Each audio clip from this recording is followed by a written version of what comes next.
Okay, this is our second session on Iraq and its neighbors. We have 4 speakers for this afternoon.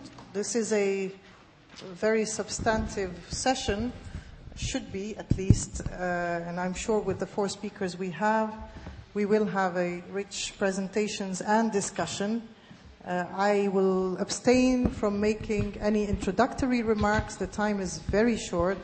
All I am going to say is that this is a major session, I think, to understand the previous one.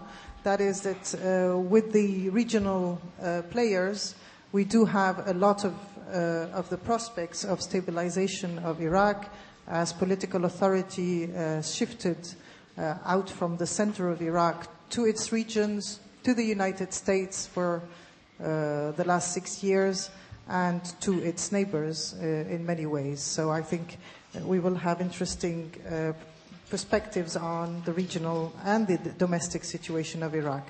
We will start almost in reverse order. Peter Harling, who is the project director for Iraq, Syria, and Lebanon at the International Crisis Group. Peter is based in Damascus. And so it will be also Iraq seen from Damascus. Peter, the floor is yours. Well, thank you very much. Thank you to Carnegie and Sciences Po for organizing the event and having me. I've been asked to talk on Syrian-Iraqi relations and the Iraqi insurgency. Those are the 2 topics I'll go into by focusing on practical issues and taking as policy-oriented an approach as possible. Now, I'd like to make a quick caveat. The views I will be expressing today are those of a father who's just had a second son and hasn't slept in 3 months. So forgive me for that. So on the themes I've been asked to go into, I would like to highlight 2 significant shifts which some European states may want to build upon in cooperation, obviously, with the Iraqi government and the U.S. administration. The first of these 2 dynamics concerns Syria's approach to the Iraqi file, which I think can be best understood by contrast with Syria's initial posture. Here I'll have a few nice words for Syria, not simply because I'm based in Damascus, but I do believe that over the past 2 years, new promising developments have been taking place, which progressively could take shape and be and serve as a basis for a far more constructive Syrian policy with respect to Iraq. So Syria's initial posture was determined by a reflexive, defensive attitude towards the deployment on its borders of U.S. troops, pursuing what was perceived in Damascus as a neocon agenda for the region. And this translated, as you all know, into overt initially and then covert support to the resistance against the occupation, which incidentally enabled Syria to rid itself of the more militant components of its own society.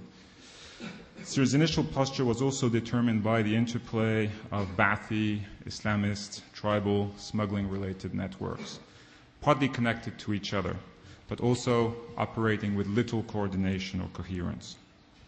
Regardless of any political calculus, I think what we witnessed was an amalgamation of long-standing commercial smuggling routes, reconstructed oil-for-food evasion schemes involving security officials on both sides, the jihadi web, and perhaps a compensation mechanism for the loss of Lebanon as a source of funding for the Syrian security apparatus. Until recently, it was difficult to speak of a Syrian policy as such with respect to Iraq. The lack of any clear, achievable objective was compounded by a dearth of knowledge among officials on Iraq, the 2 countries having enjoyed very little interaction over the past few decades, with the exception, obviously, of the 2000-2003 period. So officials in Damascus continued to view Iraq through the lens of Iraqi exiles, and in the context of the post-Saddam Iraq, opponents to the emerging political system. And these officials tended to place U.S. occupation at the core of all events and developments in Iraq. The Syrian policy began to gel as a result of 4 considerations, in my view. First, Syria's threat perception evolved in light of worsening instability in Iraq as of 2006. The threat posed by U.S. troops was eclipsed by risks of Iraq's breakup, the spillover of sectarian dynamics onto Syrian territory, the prospect of a de facto independent Kurdistan, increasing Iranian influence in Iraq and the region, the burden of refugees, and a jihadi returnee effect in the sense that young volunteers which had gone into Iraq were by now flowing back into Syria, having acquired the kind of practical skills, ideological credentials and commitment, and the web of contacts within jihadi circles which they didn't necessarily have in the first place. So these dangers concentrated the minds, I think, of officials in Damascus. As the resistance turned into a sectarian Islamized party to a civil war threatening to tear Iraq apart, Syria realized that Iraq's unity and Arab character were fundamental strategic interests. And it understood, I think, that it was structurally condemned to seek a better balance in its approach to the various components of Iraq's polity and society, if only to avoid making its own domestic problems worse. As a footnote here, I'd like to stress that Syria paid a much higher price for instability in Iraq than Iran ever did. Iran didn't witness few refugees, no overspill in terms of violence, saw its influence in the Arab world considerably reinforced, and weathered largely ineffective Western ostracism, in contrast here again with Syria. And seen from Damascus, Iraq has been, in the Syrian-Iranian relationship, the major bone of contention over the past several years. The second consideration here is that smuggling networks have been known to backfire through their recent involvement in security incidents on Syrian soil, which have been conceived as an immediate threat to Syria's national security. And a telltale series of arrests and reassignments has recently taken place in that respect. The third consideration is the fact that Iraq has come to look like Syria's economic lifeline. Syria faces a possibly perilous economic predicament, having shelved for far too long much-needed reforms as a result of outside pressure on one side, but also of homegrown conservatism and cronyism on the other. In this context, Iraq has much to offer. Syria ambitions to become an outlet for Iraq's oil products, a supplier for its emerging markets, and the kind of sophistication of Syrian products corresponds to the degree of development of the Iraqi markets as they stand, in contrast with other countries in the region. And Syria also ambitions to be a route for transit trade. Such developments could help Damascus revive its dwindling port activity, and perhaps more importantly, manage its economic reform program at a pace which suits the regime best. Such developments would also give an opportunity for Syria's business class, which has long thrived in a very protected, oligarchic kind of environment, to adjust to the more competitive, entrepreneurial spirit which it will have to cope with in the future. Finally, I think Syria sees in Iran an essential component of its bid to become, in the long term, a regional oil and gas hub. So however realistic that bid might be, it's a concept which is generating a lot of enthusiasm in Damascus. The fourth and last consideration worthy of note here is the fact that Iraq is fast becoming the main avenue for U.S. engagement of Syria, given the greater uncertainties, disagreements, hurdles on other regional files. Besides, I think tangible progress on Iraq is the line of cooperation which promises Damascus the quickest and largest returns in Washington, where Iraq ranks high both as a national interest and both from a national interest and an emotional viewpoint. At the same time, such progress would come at a low cost to Syria, entailing no significant concessions with respect to its allies, and all in all entailing little more than what Damascus is already doing for its own reasons. The shift in Syria's posture was facilitated and comforted by several factors, of which I'll name a few. The Sunni insurgency's tendency to undermine itself through the horrific tactics used by some, and its overall loss of a legitimate cause as resistance degenerated into civil war. The subsequent rejection of foreign fighters within Iraqi circles, a rehabilitation of sorts of the political system through the revival of a nationalistic trend permeating electoral behaviors and to some extent government policy. And of course a change of US administration along with Obama's commitment to regional diplomacy and military withdrawal from Iraq. So I wouldn't like to paint too rosy a picture. I think things remain in progress, ambiguous, notably because border control is and will be a pressure point in Syrian hands in its relations with the Iraqi government and the US administration. But I think the potential for consolidation of these dynamics is there for the reasons I laid out. From these trends flow important policy implications for European states. To start with, Iraqi-European trade via Syria will automatically increase Syrian buy-in into the stability of Iraq and can be stimulated as a way of achieving that. As a result, European states could develop a legitimate stake in securing those very trade routes.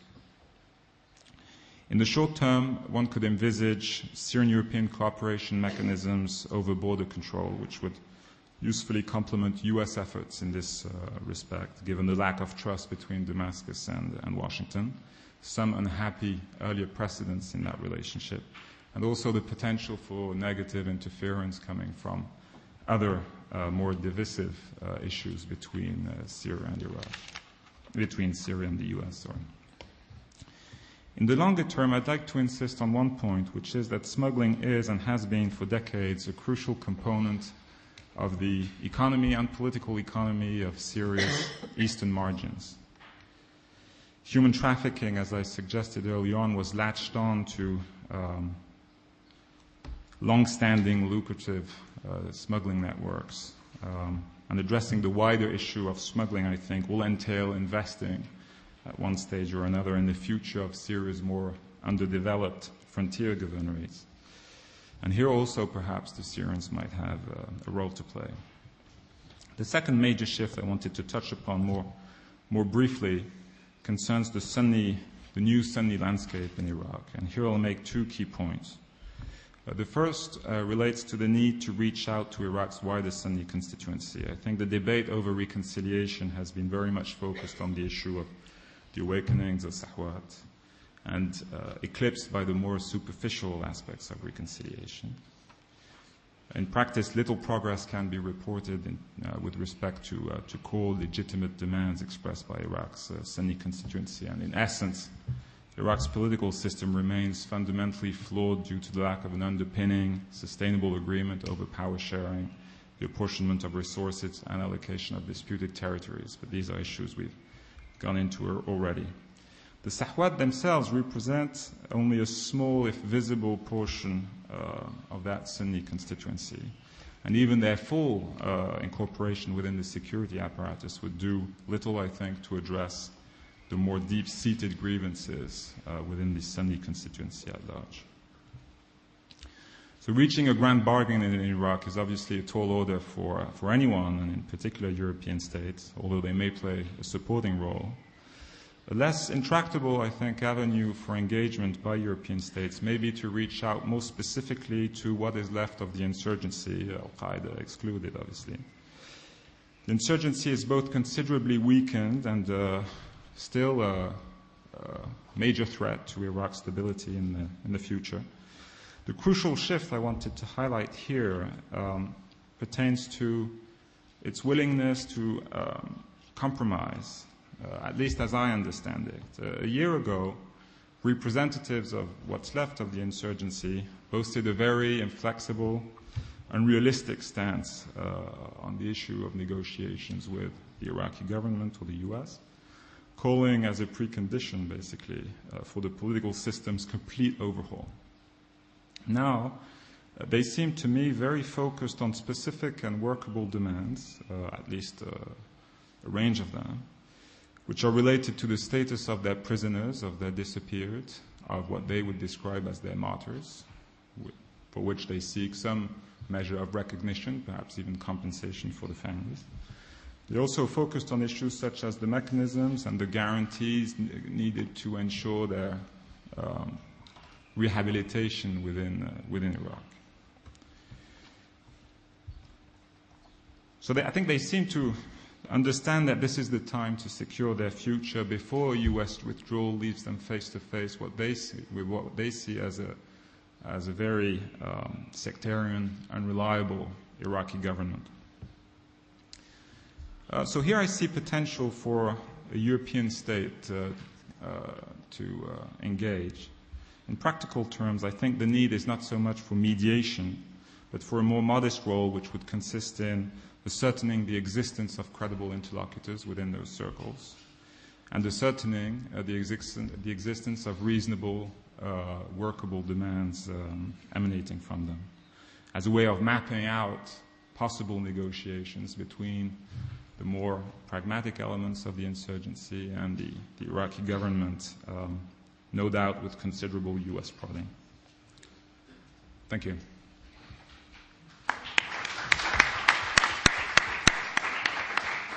Thank you very much. We will switch to Meliha Al-Tunicic.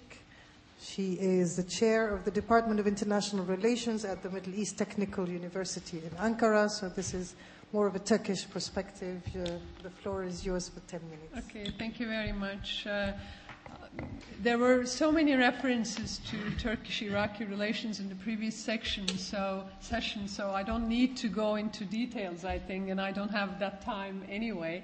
What I will try to do is basically to make some general points about Turkish-Iraqi relations in general and Turkey's relations with the KRG in particular, and I will try to end up with some suggestions for the future, again originating from the Turkish perspective in dealing with the issues related to Iraq.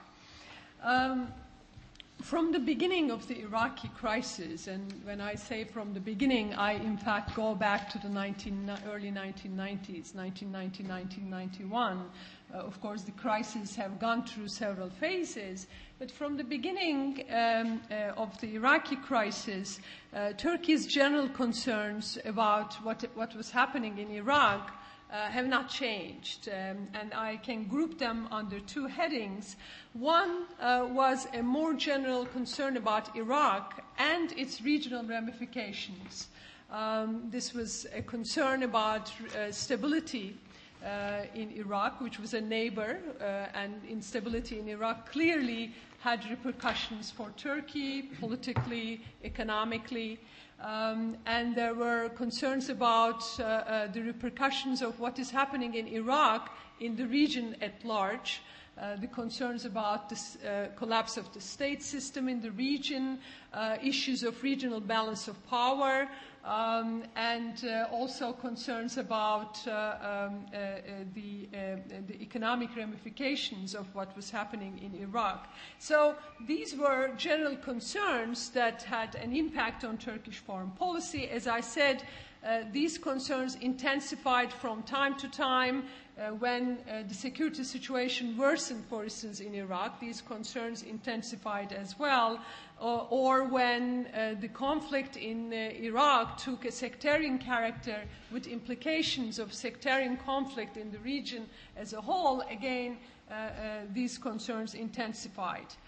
But there were also, right from the beginning, specific concerns of Turkey about what was going on in Iraq, and that was about northern Iraq and its relations to the Kurdish issue, as it was already mentioned, and the repercussions of what is happening in northern Iraq, whether there would be a Kurdish state, what would be the implications of this on Turkey and its own Kurdish problem, the issue of PKK, that the PKK has been using northern Iraqi territory since the early 1990s to stage attacks against Turkey, etc. So there were concerns about northern Iraq and its implications for Turkey's own Kurdish problem. Again, these concerns intensified from time to time. I mean, in the 1990s, for instance, these concerns to a large extent were controlled because Turkey was acting with the United States and acting also with the Kurdish parties, particularly the KRG. There was cooperation between them, so they were more managed. But these concerns became more intensified right after 2003, especially when Turkey decided not to become part of U.S. war against Iraq, which meant that Turkey was cut off from Iraq for some time. Turkey's influence in Iraq waned as a result of that. So especially after 2003, these concerns intensified. Even then, Turkey shifted its position. Initially, it was very much against any kind of federation in Iraq. Later, it started to say that geographical federation would be fine, but not an ethnic one. But basically, what was Turkey feeling was that it was isolated from Iraq and especially from northern Iraq, and its means for influence, what was going on, were quite limited. When you look at the debate within Turkey, of course, there were debates about how to address these two set of concerns that I mentioned. What should be the strategies, for instance? Actually, I have to say that there was not much debate about the first set of concerns, that is stability in Iraq and its implications for the region. The debate largely was about the second set of concerns, which is what to do about northern Iraq, whether or not to engage the KRG, particularly, of course, after 2003. These were very much debated, I think, within Turkish foreign and security policymaking establishment, and also publicly. And there were different views about that. The debates, there were two citized debates, actually. One group basically said that Turkey should isolate the KRG, should not engage it, particularly when, from their perspective, KRG was supporting the PKK. So that was more isolationist point of view. The other view argued that Turkey should engage the KRG, economically should engage the KRG, and politically as well. So that debate continued, but it was a very difficult debate, particularly in the context of increasing PKK attacks in Turkey and rising nationalism. And it came to a point, for instance, in 2006, Prime Minister Erdogan talked about the need to talk to the KRG, and KRG being a reality, and Joint Chief of Staff responded by saying that they would not talk to those who were supporting the PKK. So the positions were quite clear. But then what happened? In 2007, the context changed dramatically, and in fact, a very important turning point in that context was Prime Minister Erdogan's visit to Washington and his meeting with President Bush at that time. And that meeting seemed to usher in a new era in Turkey's relations with northern Iraq. Of course, within this context, we have seen the postponement of referendum in Kirkuk, which was also a touchy subject from Turkey's perspective. We started to see, for the first time after 2003, strategic cooperation between Turkey and the United States. The United States started to give Turkey intelligence as regards to the PKK. And within this context, Turkey started its operations in northern Iraq. And interestingly, again, KRG was silent this time, whereas before, KRG was quite provocative against Turkey and Turkey's policies. And in fact, there was even a ground operation in February 2008. Again, KRG was not very critical of that as well. And it seemed like this trilateral cooperative scheme between Turkey, KRG, and the United States aimed to eliminate the PKK as a factor in relations between Turkey and Iraq in general, and KRG in particular, and also Turkish-U.S. relations, because when you look at Turkish-U.S. relations and how they developed after the Iraqi crisis, Turkish-U.S. relations began to deteriorate, and anti-Americanism in Turkey increased, and the main reason for that has been Iraq, and the perception in Turkey that somehow the U.S., its main ally, was not taking into consideration Turkey's concerns about Iraq and the PKK, etc. It seemed like, as I said, there was this decision to eliminate the PKK as a factor in this relationship. So this opening to Iraq and to the KRG started in 2000. And I have to emphasize here that there was a consensus in the state establishment about this. And in fact, the National Security Council took a decision which said that Turkey should promote dialogue, quote unquote, with all the groups in Iraq, which mainly refer to the KRG. So clearly, a decision was taken to engage the KRG, and as I said, this was not only the making of the government, but the military also supported this new opening. In fact, it was very interesting that during the land operation to northern Iraq by Turkish army in pursuit of the PKK, President called Celal Talabani and he invited him to Turkey, which had a symbolic meaning because he was not invited before, and this happened during the operation. Okay, why this happened? I mean, what was also driving these other actors? I think all this happened within the context of prospects for U.S. withdrawal. You know, U.S. was going to withdraw from Iraq, and so the U.S. wanted stable Iraq and did not want a conflict between the KRG and Turkey. KRG, of course, also wanted this opening with Turkey because, again, planning for the post-U.S. withdrawal phase, the KRG realized that its real opening to the world is Turkey. And, it would be, life would be very difficult for the KRG after U.S.'s withdrawal. So therefore, KRG also promoted this opening with Turkey. And after that, we started to see Erdogan's visit in 2008, Gül's visit, President in March 2009. And in fact, economic interdependence between Turkey and Iraq in general, but also with the Kurdistan regional government increased.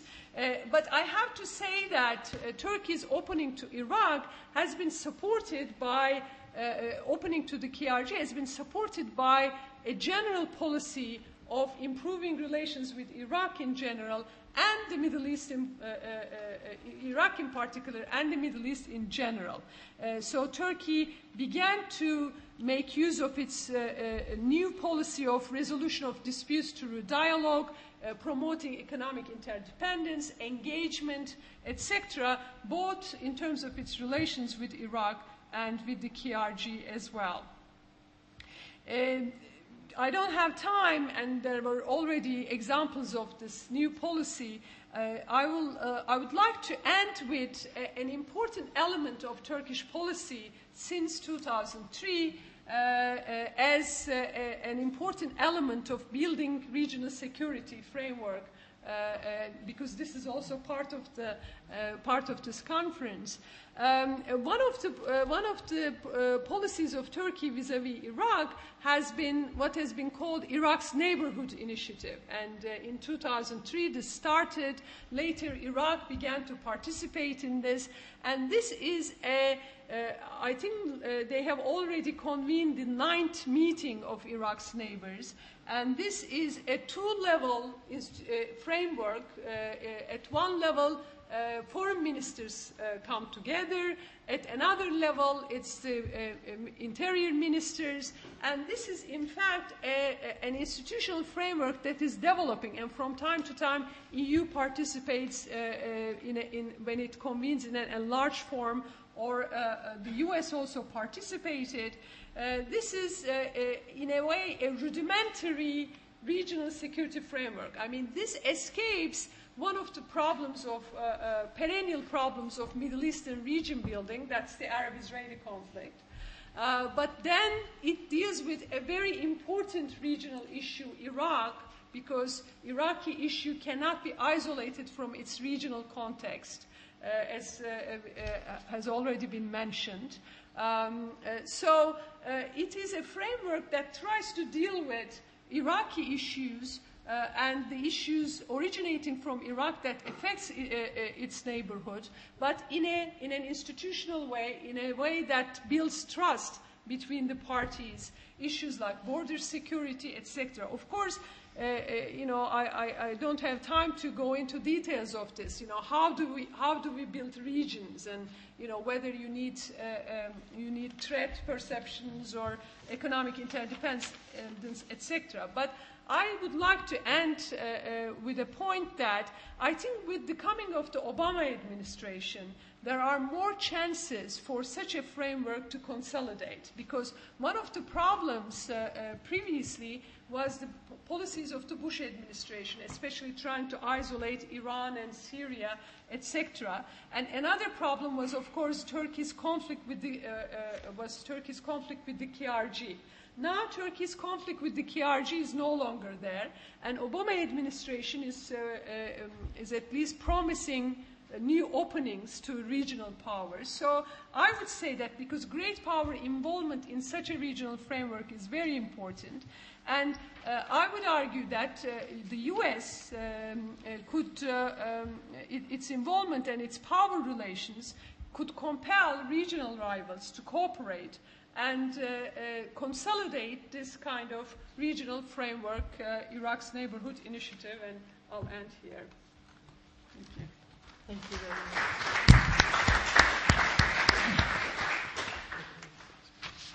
Sharon Shubin. Sharon Shubin will now speak. Sharon is a non-resident senior associate at the Carnegie Endowment for International Peace, based in Geneva. Sharon. Yes, thank you. 10 minutes. Thank you. I'm going to talk a little bit about the background of Iran's attitude toward Iraq, because it seems to me very important in trying to look forward to see where it's come from. I was downstairs at 2 o'clock getting some coffee, and two of our brothers from the Islamic Republic mission here, I noticed, were complaining about the title of the session of the conference, Iraq and the Gulf Towards Collective Security. And I thought, in a sense, that answered the question whether there was going to be collective security if we're going to start arguing about the name of the Gulf. Now, Iraq is a very important neighbor of Iran. It's also the only Arab land neighbor that Iran possesses. And the relationship between Iran and Iraq has been conflictual in the past. There are different lenses by which one can look at this history of conflict. Popularly in the press, that people often talk about historic enmity, as if somehow the role of history, or perhaps the colonial era, had something to do with this. Others talk about it as a sort of structurally fated rivalry. Their respective sizes, their attitude toward the Gulf, their joint waterway, the sheer populations significant in both countries. In addition to this, there's been a question of competing models and ideology. in the past, I'm thinking of the 60s and the 70s, Iraq was an Arab republic, Ba'athist, Arab nationalist. Iran was monarchist. And these divisions were exacerbated by the Cold War, especially after 1958, when Iraq joined more or less the Eastern Bloc, got Soviet arms, and Iran was part of the Baghdad Pact, which transmuted into CENTO and got Western arms. And this rivalry, as it were, took on a slightly larger than just a bilateral dimension. At the same time, there's been a certain amount of interdependence. The Kurdish issue affects both countries. There have been organic ties between the two states and countries. The Shia shrines in Najaf and Karbala, for example, and the pilgrims and the pilgrimages that take place and have always taken place between the two countries. And, of course, the joint waterway, which was contentious, the Shatt al-Arab. What would be the criteria for dividing that joint waterway? And all of these issues, the frontier, the Kurdish issue, and Shia pilgrims, were used by one or other side throughout the 60s and 70s. Now, with the advent of the Islamic Republic of Iran, Iran's threat became more pronounced to Iraq. Iran threatened to export the revolution to Iraq. People often say that Saddam Hussein attacked Iran unprovoked. That's not correct. He was provoked. He could have done other things besides attack Iran, but he was certainly provoked. And through the 80s, Iraq acted as a buffer against what was seen as an expansionary Iran.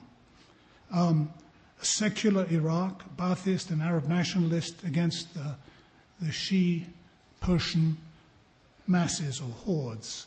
And Saddam Hussein posed as the bulwark of the Arab world, the eastern pillar of the Arab world, and as the Arab leader, and of course at the same time as the leader of the resistance against Israel. Iran, for its part, fought the war all the time, saying that really the main aim was to get to Karbala or Baghdad and then go to Jerusalem, because fighting another Muslim country was not in its ideological program, since Muslims were supposed to be united. The road to Jerusalem lies through Baghdad or Karbala is interesting because, of course, this was picked up later on by the US neocons, that the road to Jerusalem was through Baghdad. If you could fix Iraq, the Arab-Israeli issue would be solved. The other criterion for the Iranians was, of course, Saddam Hussein must go. And that also was picked up by the Americans in the late 90s. That basically, they wouldn't be satisfied until Saddam Hussein left Iraq. Curiously, in 1990, 1991, when Saddam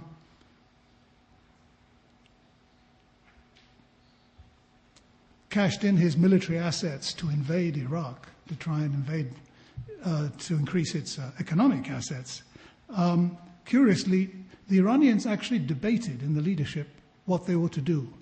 Should they be neutral vis-à-vis the coalition, or should they join Iraq? Very curious, having had an 8-year war with Iraq, to still wonder whether it's worth joining Iraq to resist the coalition. Very curious, that debate. And it shows you the hold of ideology in that country. In any case, in the 1990s, Iran cultivated the opposition in Iraq, Skiri, Dawa, and others. And it had informal trade with Saddam's Iraq. But it was very happy to see Iraq's power degraded, and pleased in 2003 to see Saddam Hussein's regime collapse. However, this was balanced by its concern for the US presence. And the US presence on the border, possibility of long-time bases, and certainly the possibility of pressure and even attacks on Iran. Iran's interests then, and I would submit now, were the following: for a united, democratic, neutral, and weak Iraq. Iran's policy was to hedge its bets, to cover all elements, whether the Kurdish elements, the Badr Brigade, the Dawa, the Jaish al-Mahdi, and people like Maliki. But nonetheless, Iran used its involvement in Iraq as a proxy war against the United States. The destabilization of Iraq was seen as in its interests to keep the US entangled and bogged down and vulnerable. The revelation earlier this year that Iranian diplomats had said to the British that if you want the IEDs, which has been supplied through Hezbollah in southern Iraq, to cease that flow of IED, which were killing American and British servicemen, then the West ought to go easy on its nuclear program. I find that linkage extraordinary. Well, I'll just leave it there, but it is fascinating, and that comes from an authoritative source. Now the head of MI6, at the time a diplomat. Nonetheless, what was the degree of influence? I say this with a certain amount of deference, since we have people like Ambassador Crocker here. But let me put this on the table. We can hear about it if we want to. What was Iran's influence? It seems to me Iran's ability to spoil, to exacerbate tensions, to block, to deny, possibly even to veto, was there. But it's been unable to shape or form or decide or deliver. And the local parties have their local agendas. And they have reverse influence on Tehran. And they have a certain amount of leeway and an inherent strength. Think of Ayatollah Sistani, for example. The jihadis also were often anti-Shia and anti-Iran. And the idea that Iran is omnipotent in the region, I think, is counteracted by the notion, often you read in the press that the Quds Brigade and Soleimani and others acted as the sharp end of the Iranian spear in Iraq. Well, if that's the case, it seems to me only 5 have been captured.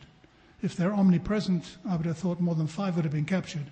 And only one Hezbollah, Lebanese Hezbollah, has been captured. So I think one should take with a certain amount of salt the amount of Iranian actual physical military security presence. Nonetheless, it's no doubt that Iran has been concerned by the possibility of an American attack or retaliation on it and has tended to behave itself in recent months.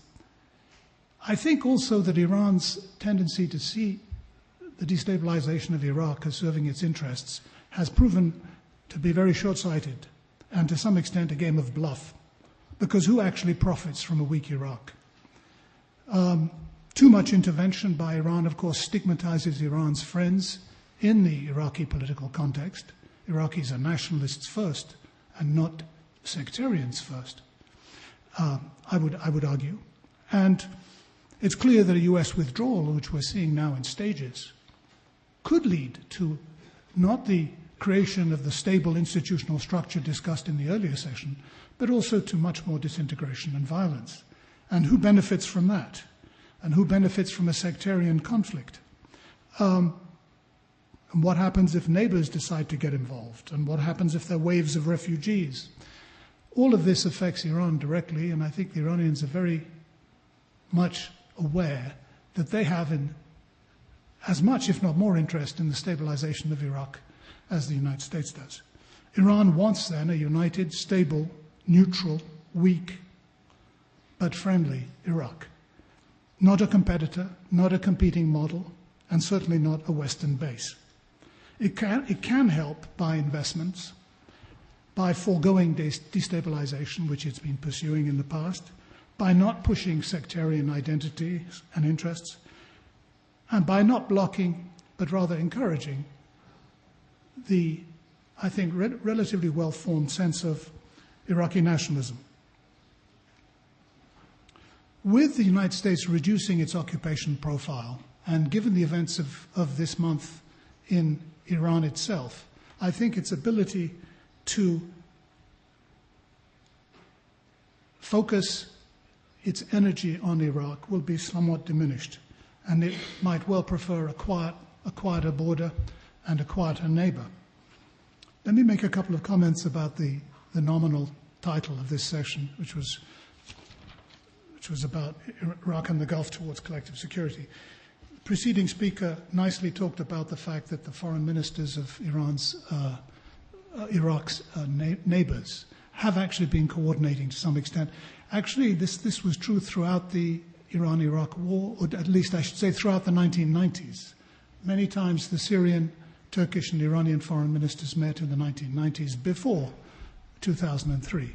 And clearly they have a stake in regional, in the stabilization of Iraq and in assisting and making sure they don't pursue conflictual policies. As regards the Gulf security architecture, which is a phrase I abhor because it means absolutely nothing, though it's trendy, in respect to cooperation in the Gulf. Iraq is extremely important as one of the three key states in the Gulf. Weak or strong, it is an important element in Gulf security. The triangular relationship among the three major powers of the Gulf is important, and it's been, to some extent, very much upset, first by the fact that Iraq was the odd man out under Saddam Hussein, but then afterwards by the fact that Iraq has been weakened tremendously and has not been a factor in Gulf politics. This, of course, is a great concern to the smaller GCC states who chafe at the idea that the GCC should be run by the Saudis. So the Iraqis have an important role to play, whether it's in balancing Iran, in offsetting Saudi leadership, in softening the Iran-Arab polarization, and in itself into reintegrating in Gulf politics for the economic reasons discussed in the earlier session. It is it can and should be a major regional actor in its own right, and it's anyhow an essential part of regional order or disorder. Its reintegration into the Gulf will be difficult, not least because of the Saudis' skepticism about where Iraq is going. Perhaps also possibly by Iran in the future, if Iraq develops the secular, stable, institutional model that was described earlier. This would be a model that would compete with Iran's own failing model. But all of this is uncertain, and it seems to me Iraq's role is uncertain as well. Thank you.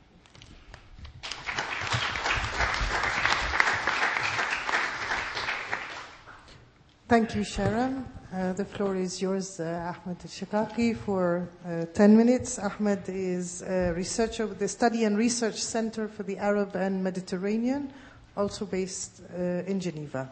Yes. Thank you very much.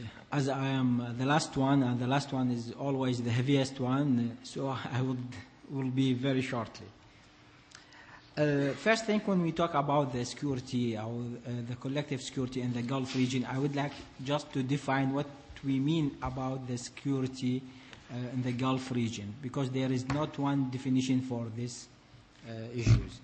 There is a classical definition, which it means the military security, and there is another modern or more wider, more comprehensive definition, which it means security through development, what it means the social, political, economic, and cultural security for the Gulf Cooperation Council states. I think now that the Gulf states feel that now their security is threatened more than any time before. And this was a result for what had happened in Iraq and the new influence of Iranian in the regions. So if we want to take the sources of the threat to the Gulf states, we can put it in three threats. It's about Iran, terrorism, and internal threats. About terrorism, as we saw last years and after 2003, Iraq was based for many terrorists who came to Iraq and training, and after that exported to the Gulf states. And this was a big problem to the Gulf states. And for the internal threats, it would mean the reformation of the Gulf states, the absence of the political participation, and the respect of human rights in these states, and the pressure, internal and external pressure to these states to do some reformations. Now we talk about the perspective of to the Iraq after the Saddam Hussein, how the Gulf states look to the new Iraqs. I think they look that there is two aspects.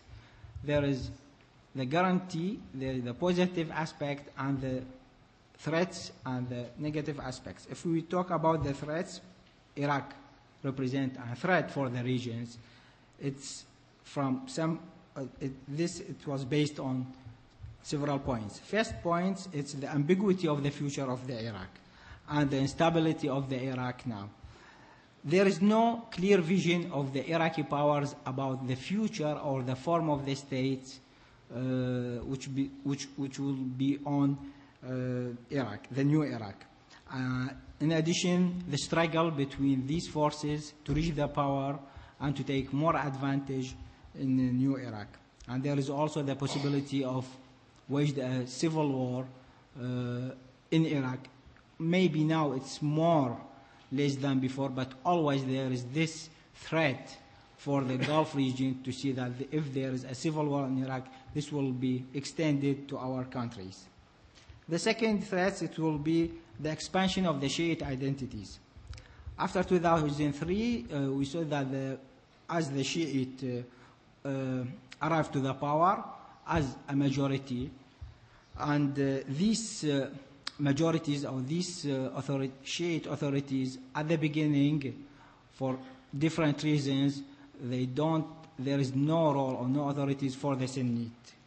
And that what it made the Shiite become more powerful with the support of Iran to this Shiite who was based, most of them was based in Iran, and with the absence of the Arabic support to the Sunnite parties in Iraq.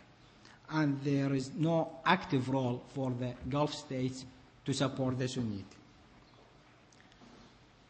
The third threat, it would be that Iraq as an example, and that would be in two aspects.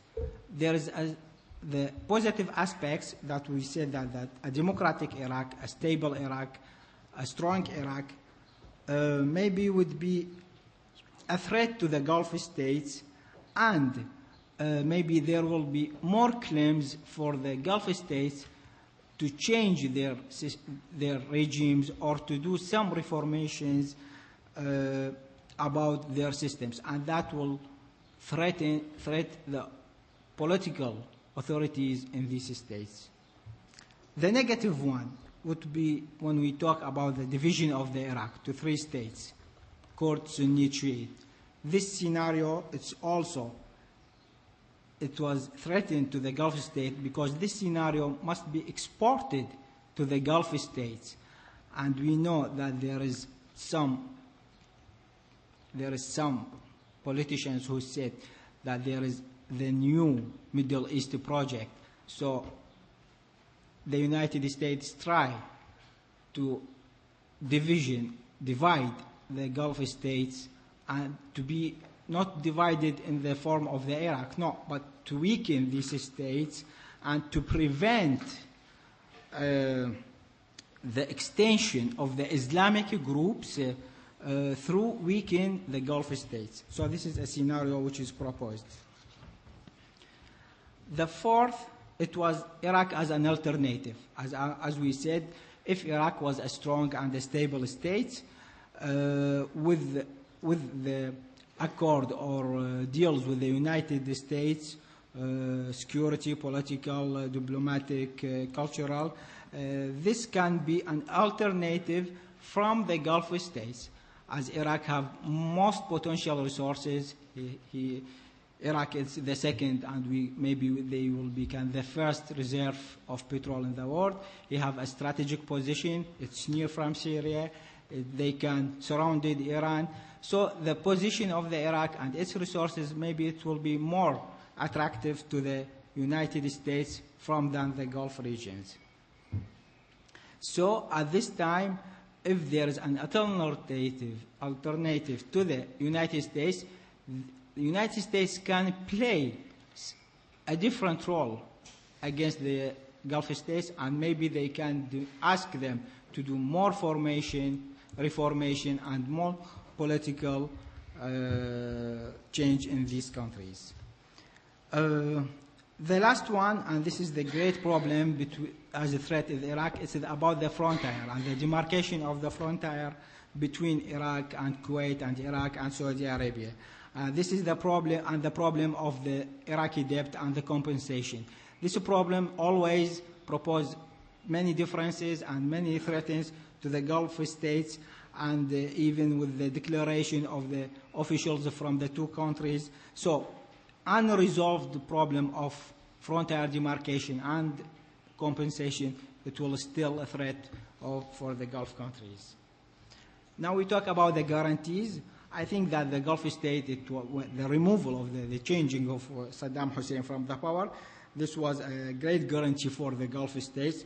The political of Saddam Hussein, the extension political, now is changed. Iraq, they don't have an ambition of extension to Kuwait or to Arabia Saudi or even to Gulf.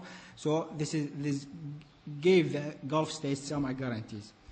The second one, there is the desire of the Iraq, with the support of the United States, to join the GCC states, and this maybe give the image that the Iraq will be a part of this regional council, and this maybe will diminish the danger of the Iraq. Third one, that the desire, we look at the Iraq asked the Arab states to return to the resumption of the diplomatic relation with the Iraq, and they asked them to play or to balance the role of the Iran in Iraq. Fourth one, that the Iraq is on the accord with the United States. Maybe they give some guarantees to the Gulf states that Iraq will don't do any aggressive action against them. And maybe there is a thought to establish some alliance like Baghdad Pact between Iraq, United States and the Gulf states. The last one, it's although that there is a Shiite government in Iraq, but this government, it's not, they don't want to establish a regime like in Iran, Islamic government. So until now, this is some guarantees to the Gulf states that this Shiite government is different from Iran. But if the issues of the situation will go worse, we don't have any guarantees that this government maybe will change their attitude, maybe will go to the extremist part, and maybe they will establish a government, Islamic government, extremist.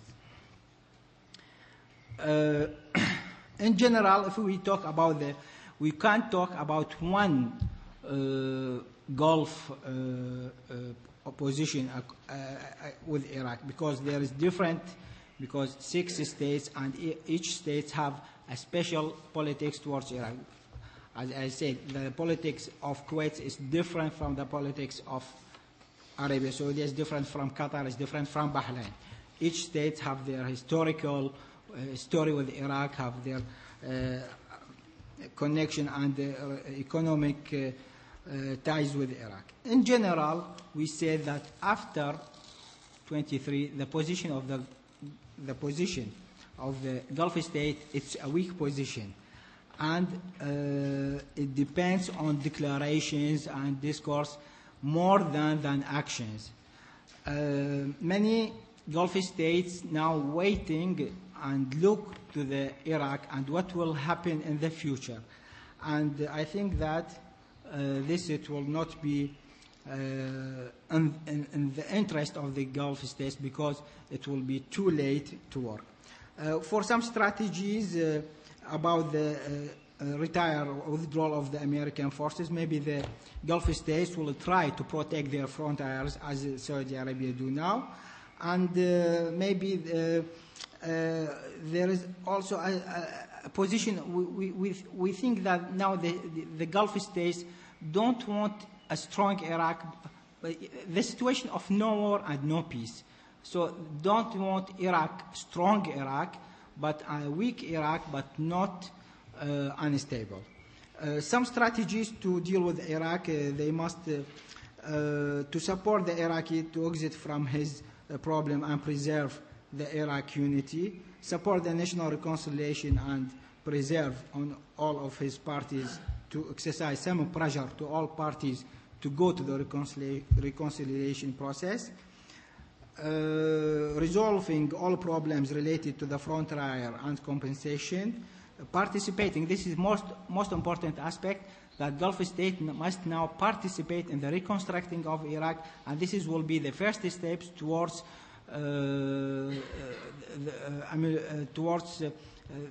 doing another steps of political relation between, or security relation between the two countries. Last point, that must now the GCC countries must start to prepare the Iraq to join the GCC, as they do now, like Yemen. Iraq now, the situation we know that the political, security and economic, it's not compatible to enter, to join the GCC, but he can participate in some institutions or some activities of the GCC, as like Yemen do now for the future join. And the last point, I think that the Iraqi officials must have that the capacity, the confidence building between Iraq and the Gulf states depends on the two parts and not only on the one part. The Iraqi officials must start to reduce from their declaration towards other groups, and also for the level of civil societies and educational, intellectual, cultural levels. This one must start from this point, and after that go up to the political authorities in the countries. Thank you very much.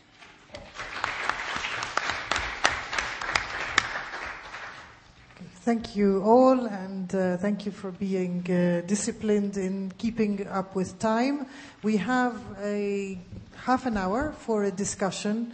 I think we have seen from the presentations, in answer to the title of this seminar, of this conference, not so much of a regional framework for security building up, but rather multiple bilateral processes of each country weighing which evil it fears most and playing accordingly a certain role in each of these countries. So I think we have an interesting description of that coming out from these four presentations, not so much what the Iraq Study Group was suggesting, not so much what the title of this conference is.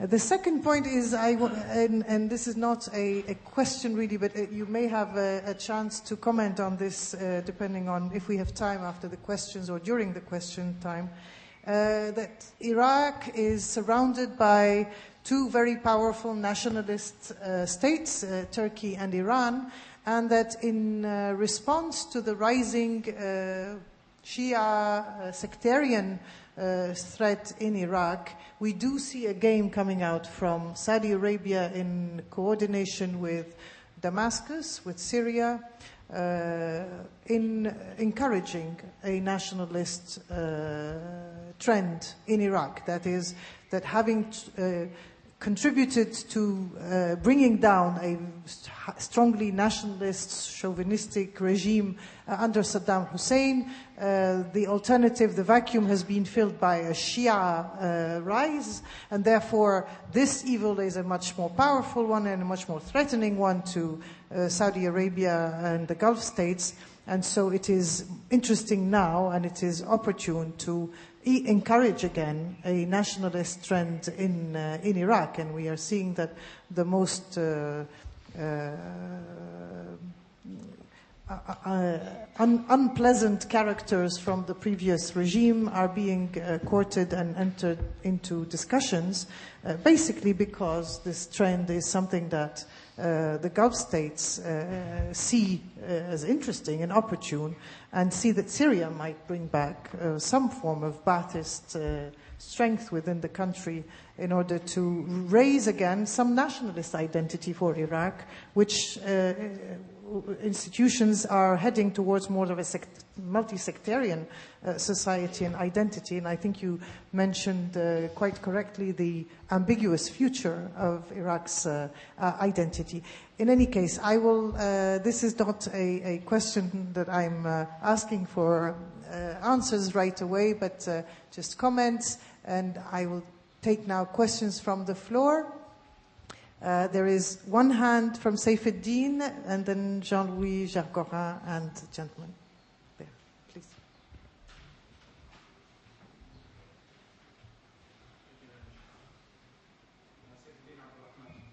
Is this working? Okay.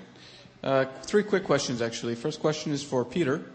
I noticed what you said about the change in some of the insurgency groups and the bargaining positions. I wonder if you can comment more on what are the trends that you saw, or what are the indicators that you saw that would basically push them towards that trend.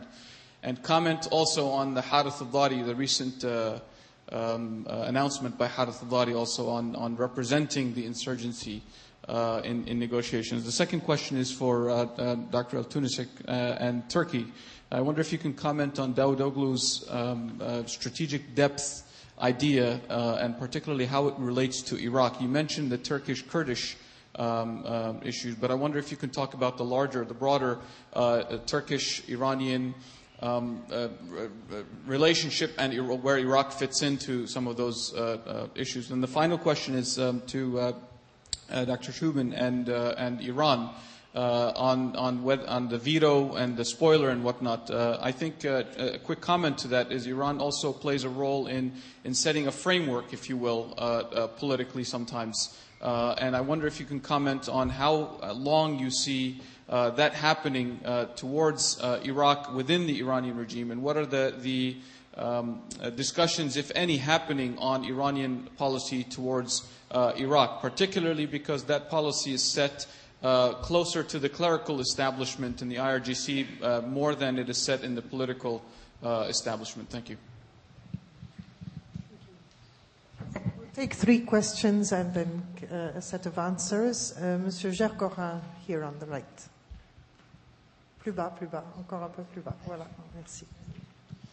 No, also, I would like to ask the panelists, especially Sharam and Peter, to try to assess the impact of 2 recent events on the triangle between Syria, Iraq, and Iran.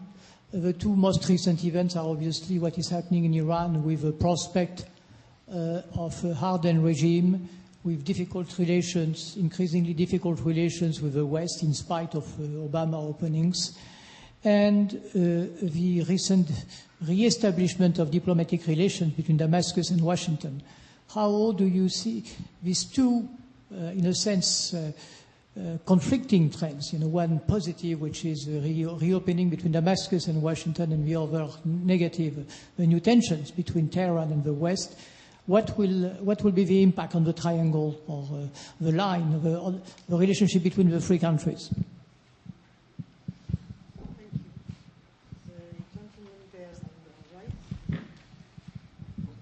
Thank you, sir. I'm Badr Al-Awadi from Embassy of Kuwait. Thank you for this deep lecture and very heavy, as usual, subject. I have just a slight comment, not a question, just for Ms. Ahmed. I was talking about with you about the Gulf and Iraq, especially in Kuwait. I think we have special position with Iraq. As you said, you're right.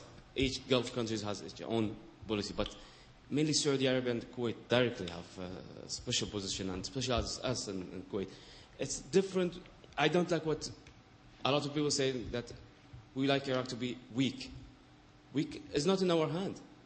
Iraq is a strong country. We are in Kuwait, we know, as a family, as a neighbor, Iraq deep in culture, deep in history, and they are powerful. This, you can't deny it. We are in Kuwait. Not on this situation now. No, I know. Actually. I know, but it will come back. Will come back. Iraq will come back. Iraq is powerful, and it's not in our hand to make it weak. Iraq is a powerful country. What we need from Iraq to be peaceful is different. peaceful country, stable, and it's important for us. As some speakers said, Syria is important to see Iraq is stable. We in Kuwait, we like Iraq more to be stable because it's a must for us. Because if Iraq is stable, we are stable. It's very easy. Relating the issue of and we work so hard. Maybe you know, and some politicians know that we have our ambassador down in Iraq, so we don't afraid from the situation. Though we are afraid. We have legitimacy. We are afraid. Regarding the issue of maybe Mr. Saifuddin can know that our ambassador there working very actively, and we are quite as a government. The issue of compensation and border is a big problem. But our demand is not difficult, it's not complicated in Kuwait. Just needed under the auspices of UN. And a small country, always, the small countries always stick with the legitimacy of the UN. This is our guarantee. We don't have any guarantee now, only the UN and the international community. That's our demand.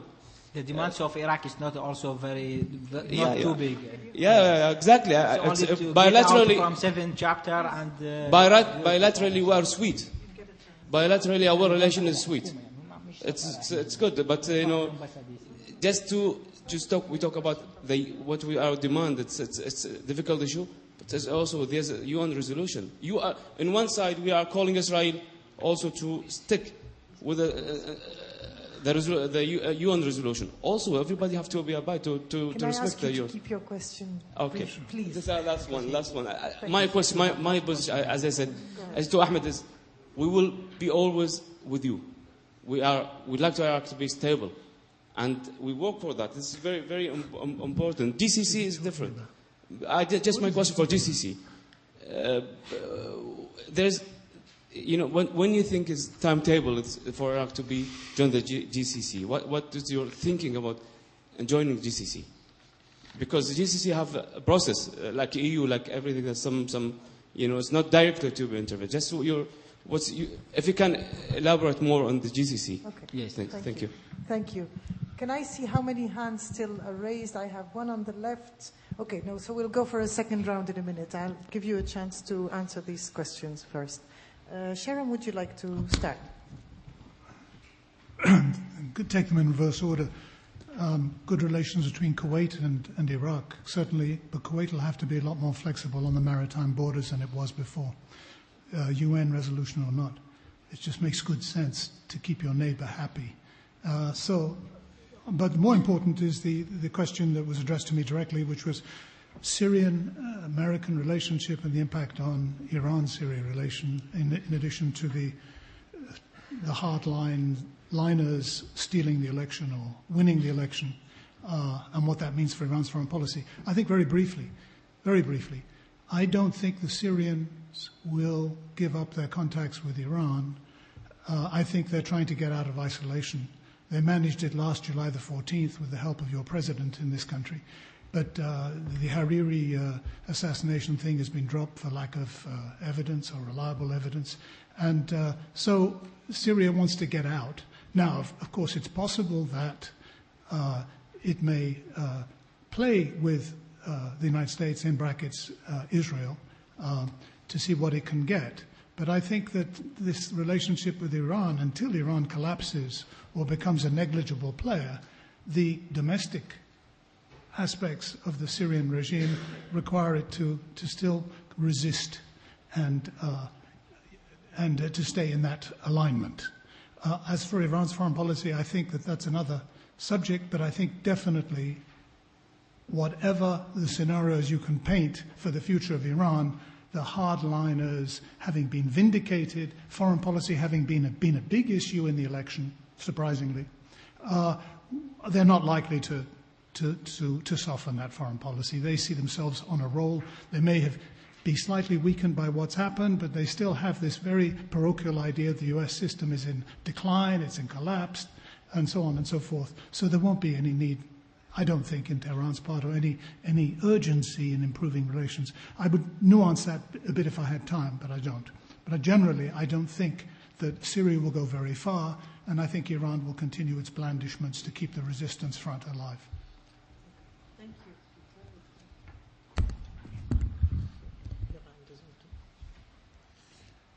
Okay, I've just been asked to be very, very brief. So on Syria, Iran, dynamics there also are evolving. I think it's a very deep, long-standing relationship, but it's been unsatisfactory on a number of accounts.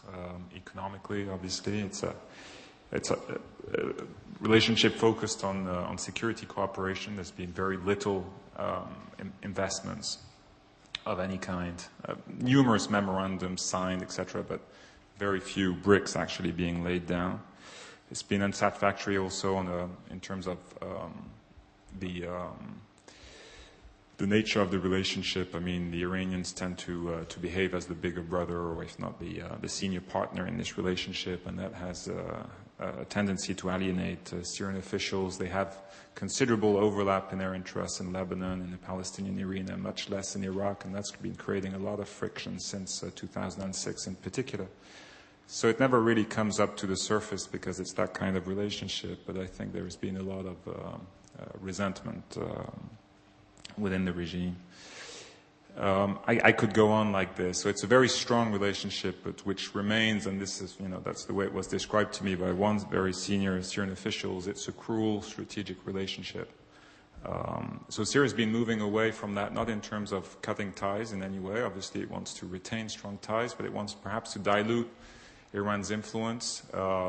It definitely doesn't want to stay embedded in Hezbollah, Hamas, Iran axis in which it has been increasingly the junior partner, wants to go back to its tradition of juggling conflicting relationships, and in particular finding a better balance in its relationships in the Arab world.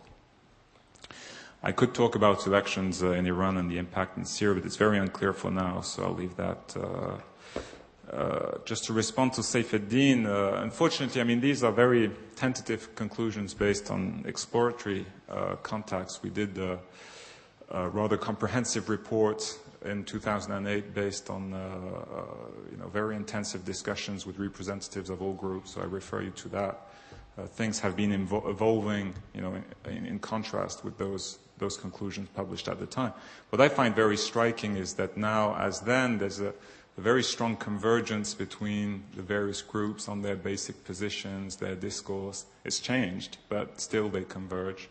And at the same time, you have huge divisions and great competitiveness between them, which makes it very difficult to deal with any key interlocutor. So I think the issue of Harith al-Dhari or others is irrelevant in a sense. No one can find the interlocutor. And that's why I was stressing the need for someone to intervene and actually do that work, at a grassroots level to identify credible interlocutors. And I think they are out there and have far more accessible demands than they ever had in the past. And the gap in terms of the understanding, I think, of those dynamics and the lack of trust has been a huge hindrance to genuine negotiations between what's left of the insurgency and the Iraqi government or the U.S. forces. Thank you, Meliha. Okay, I've been told that I have just 2 minutes. So. I am following the pattern set by the boss from the first session. 3 questions, 2 minutes answers, and then a second round. Okay, the question about Davutoğlu and strategic depth, of course, Davutoğlu has been, and his ideas has been very influential, had been very influential even before he became the foreign minister. And the idea of strategic depth, I think, has been important in Turkey's increasing involvement in the Middle East in general, and Iraq also in particular. And this concept is not just a geostrategic concept. It also entails historical and cultural ties with the region and talks about some kind of historical responsibility, and that's why some people dubbed it as neo-Ottomanism. But within that context, of course, you can find parallels with the historical relations going back to the Safavids and the Ottomans, and and also the modern period. But at the same time, I think Davutoğlu himself is also an architect of another policy, which is zero problem with neighbors, and so that also requires engagement with Iran as well, and that's what Turkey has been doing.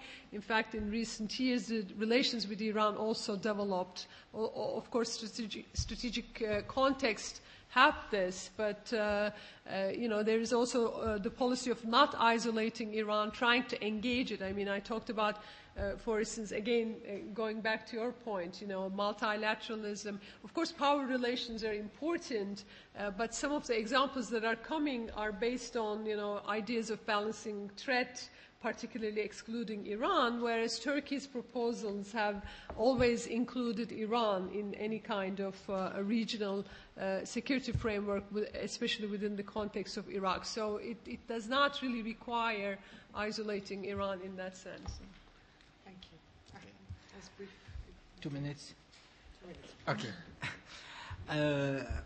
First, I think when we talk about respecting the United Nations decisions, I think that the United States, Europe, the states of IMF, the states of the Club de Paris, Paris clubs, they don't violate the United Nations Charter or decision when they are rescheduled or get off the Iraqi debt or this. I think that this is question. It's only Kuwait to insist on this question to respect this. For your questions, how much time take the Iraq to join the GCC? We know that the situation of Iraq now, it's impossible to join the GCC. There's different of many things, economic, political, cultural. But I think it's important to start now. Because as we said, we must learn from the history. We saw that in the 13th, King Ghazi tried to invade Kuwait. After 30 years, Abdul Karim Qasim tried to invade Kuwait. After 30 years, Saddam Hussein tried to invade Kuwait. So it's enough now. We must start to. If it take until 2:30, I think the Kuwaitian will be very happy that there is a state, a neighbor state, which was there's economic, political, strong economic ties with a peaceful state. It's very important that after 30 years there is a new Iraqi leaders who will not satisfied with these questions of demarcation, countries of conversation, and invade Kuwait from again. Thank you. That was a brief and straightforward answer. Thank you. So a question on the left, Marina Ottaway, and I had a third hand, I think. Okay, the gentleman here, please. We will close with that. I'm sorry for anyone who raised his or her hand that I haven't seen. Very loud. Okay, Roger Muller from the German Orient Institute in Berlin. I don't know whether it works. No, it doesn't work. We hit them. Yeah, that's we can. Apparently, I don't know. One question only. We know that all the GCC countries are very much afraid of a national Iraq becoming the strongest Arab country in the region. On the other side, I just would like to ask, what is the relationship between the Shia minorities in the different GCC countries with the Shia in Iraq? We know that during the Ba'athist regimes, they have turned more towards Iran for the Hausas, for the spiritual leadership, let's say, than it used to be the case before. Is there a reverse trend now? Are the Shia minorities in the Gulf countries again concentrating vis-à-vis Iraq, the Houthis, the holy places? There is a pilgrimage taking place or not? I remember talks with many Shias in the eastern province of Saudi Arabia. They made it very clear, we are not Iranians, we are Arabs. And our Shia relationship is with Iraq. It's different, I think, in Bahrain and some other countries, where we have Qatar, where there's more Iranian immigration to play. So I would be interested to know more about this relationship, how it's building up. Thank you. Thank you. Marina Ottaway, here, please, to the right. Thank you.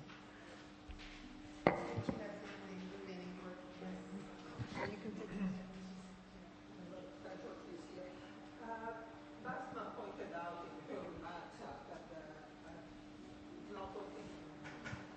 I cannot get any closer. No, I know. Swallow it.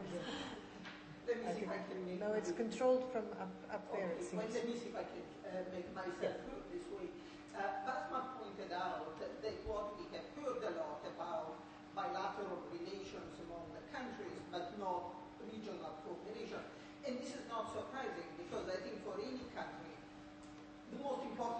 relations are the bilateral ones, and the regional arrangements are in the service of national interest.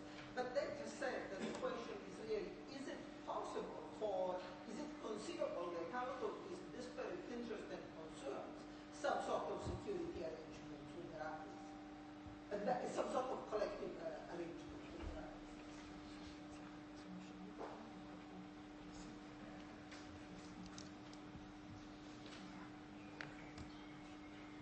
Okay, here, this to the center, please.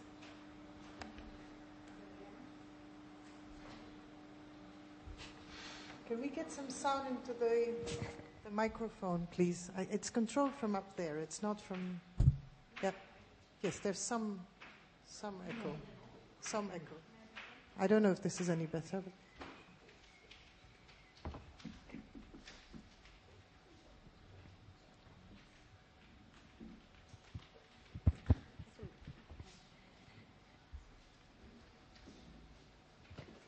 thank you very much. Jacques Devez, I'm from the Ministry of Ecology, French Ministry. Ms. Carnegie, you mentioned the bilateral aspects within the presentations by the different speakers. There's maybe a multilateral issue which was stressed by Mr. Sabat, the former roundtable. And that is the water issue and water economy. And I would like to know, just a short question, but I'm sure it will be a long or difficult answer by each of the panelists, to say a word of how they see what kind of approach about water management, water share within the region in the Middle East. Maybe you have heard about or read some work by the General Director of Water and Energy of Lebanon, who gave some methodology, and the approach is called hydrodiplomacy in the Middle East. So can I have your opinion about it? Thank you. Okay, since all three questions can be answered by two speakers at least, I will give the floor first to Ahmed, maybe specifically on the Shias of the Gulf and Iraq, and then a last word for each of the other speakers. I think until now, when King Hussein, he said that there is a danger from the Shiite crescent on the regions, there was some opposition to this declaration. The Shiite in the Gulf, they feel that they are Gulf citizens, but the problems, this is the problem here, that they feel they don't have the same rights as the other Sunnite citizens in the Gulf. At the same time, like in Saudi Arabia, they say that the Eastern parties, who is very rich in oil, the majority was Shiite. In Bahrain, there is many positions in the states who don't have the right to take it. So this is the problem. For referring to a Shiite in Iraq or Shiite in Iran, I think now there is at the level of religious tourism, because these places, the holy Shiite places at the time of Saddam Hussein, it was not very visited. It was not, there was no tolerance to visit these places. Now it's open, so all the Shiites from all the world, not only from the Gulf, they have the right, and they are very happy to visit these places. So for the political, refer to the Shiite Iraq, until now, no, I don't think. But in the future, and what the situation, because the situation, this situation change quickly as. Okay. Okay, thank you. Please. Okay. As to bilateral and multilateral relations, I agree with you that they can be complementary. I mean, they're not mutually exclusive necessarily. And I, want to believe maybe that there are areas of multilateral interest. And as I said, I don't start with the premise that power relations do not matter. I think they matter, and if there's going to be some kind of a collective security, maybe that is even a very strong word, but some kind of a regional arrangement, security arrangement, it has to take into consideration the power relations. But then, of course, you can just build on balancing threat, excluding Iran and trying to balance Iran, or you can try something with the U.S. leadership, and I, propose that way, which is also inclusive. And I said that maybe with the Obama administration, this could be possible now. So, what are some of the common interests? Of course, Iraq itself is a common interest. There seems to be differences in terms of, where different countries are putting the focus, but all countries want Iraq not to fail. There is a common interest there. And there is a common interest in terms of states preventing the state system to collapse, because the state system in the Middle East could collapse. There is a common interest in terms of dealing with, Al-Qaeda-like terrorism, for instance. Again, you can find, I think, areas of common interest and build on that. And I think that once you start with these kinds of issues and, try to build trust, you can change the character of the relationship in the long run. I'm not that, naive to think that it will change overnight, but it may in the long run. As to water politics, I'm not an expert on that, but of course it's an important element in Turkey's relations with the Middle East. And at one point, this was a big issue between Turkey and Syria, for instance, and some analysts were talking about next war on water, etc.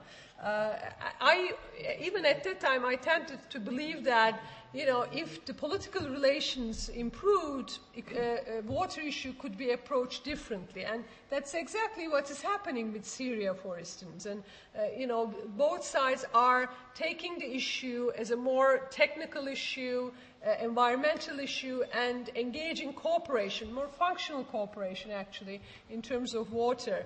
And there are now also similar attempts to include Iraq into this as well. So water clearly can turn into something that bring these countries together rather than, divide them and to fight over.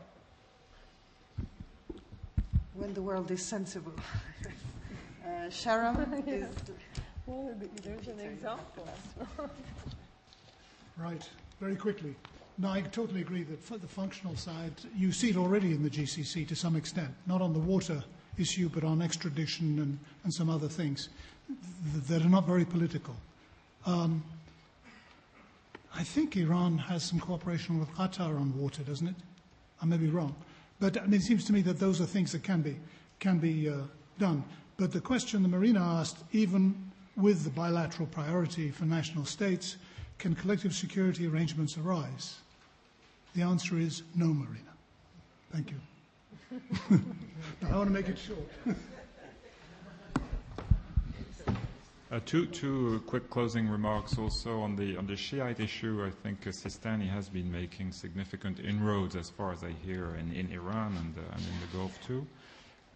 What I find interesting is that Iran's response is not simply to build up its own capacities in its own Hawzat on its territory, but also to invest in the Hawzat in Najaf in particular through scholarships, providing books, and being very present on Iraqi territory in that sense within the context of a multi-pronged or multiple portfolio investment strategy as described by my colleague here. On this notion that Arab states or regional players focus on bilateral issues, I just wanted to comment on the fact that that's the case of most players. It's true of European states too, who tend to approach the region through a number of a set of bilateral relationships rather than looking at the dynamics. And I think that would be a far more fruitful approach, when it comes to Syria, for instance. How do you promote, stimulate the Syrian-Turkish rapprochement, for example, which is conceived, I think, designed as a way of counterbalancing the Syrian-Iranian relationship, even in Damascus. how do you facilitate or support Arab reconciliation, and to what ends? How do you exploit the fact that Syria is ambivalent on the in the Palestinian arena, sees Hamas as its key asset on one side and definitely doesn't want to alienate Hamas, but on the other, I think is concerned by the Palestinian division, which is changing the rules of the game and altering the parameters of the conflict, which Syria would like to see the conflict remain in. So I think that should also be more of perhaps a line of thought in the way we conceive our politics, our policies towards the region.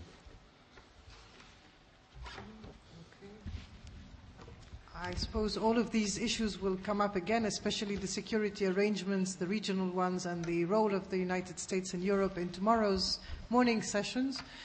My main contribution has been to keep the session ending it on time, so it is now 6 o'clock, and I want to thank all four speakers for, I think, very brief and to-the-point contributions on the subject. Thank you very much.